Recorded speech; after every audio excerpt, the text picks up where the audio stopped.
This audio belongs to its rightful owner.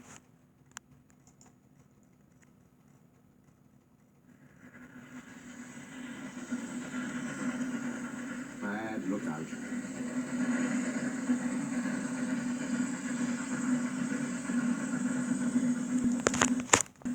Renias and Starlow here were talking quietly to Caldy next morning when Duncan stormed up, followed by Sir Handel. Hello, chuckled Renias. Here we go. I nearly came off, fumed Duncan. Those coaches pushed me. The thing controller says they didn't. He says I kept a bad lookout. We've no money to mend you, he said. And if it happens again, I'll leave you at the back of the shed. Why does he always pick on me? It's no fair. Starlow said nothing. He just winked at Renias. As you were saying, Caldy, remarked Renias, you had 2 coaches on your trial trip.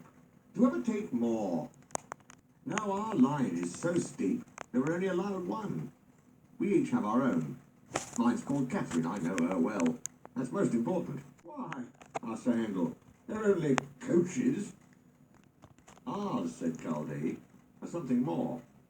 You pull your coaches and you can see ahead. We push ours up so we can't see. They watch the line for us. The guard watches too, of course. But Catherine's so clever that I know at once if anything is wrong. That must take a load off your mind, said Starlow. He smiled. But not off my buffers. Climbing is hard work and needs a lot of steam. My farm and I have a tiring time. Coming down, he went on, it's different. Catherine and I just roll. We need no steam for that. Sir Handel sighed enviously. Ah, I should like that, he said. With your automatic brakes, it sounds like a rest cure. That, replied Caldy, was just the mistake poor Godred made. Who? Asked the little engines. Is Godred. Godred was our number 1, and named after a king, Caldy replied. Perhaps that went to his smoke box, and made him conceited. He'd never keep a good lookout. He'd roll down the line looking anywhere but at the track. You'll have an accident, I told him.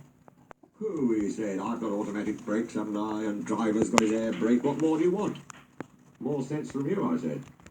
No engine can stop at once if he isn't ready to obey his driver's controls. The first thing a young engine learns, agreed Starlow. Godred never learnt sense. His driver and fireman and the manager all spoke to him. They even took him to pieces to see if anything was wrong. But he still went on in the same old way. One day, I was going up and waited at a station for Godred coming down to pass me. As I waited, so it happened. One moment he was on the track. The next, his driver and fireman jumped clear as he rolled over. No one was hurt. His coach stayed on the rails and the guard braked her to a stop. They brought Godred home next day. We've no money to mend you, said our manager, so you'll go to the back of the shed. As time went on, poor Godred got smaller and smaller till nothing was left. What happened? Asked Duncan anxiously.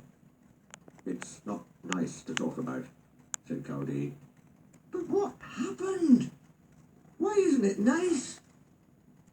Our drivers used Godred's parts to mend us, answered Caldy mournfully.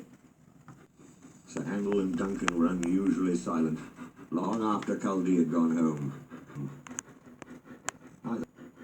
Neither Starlow nor Renias ever mentioned that Caldy had made the story up.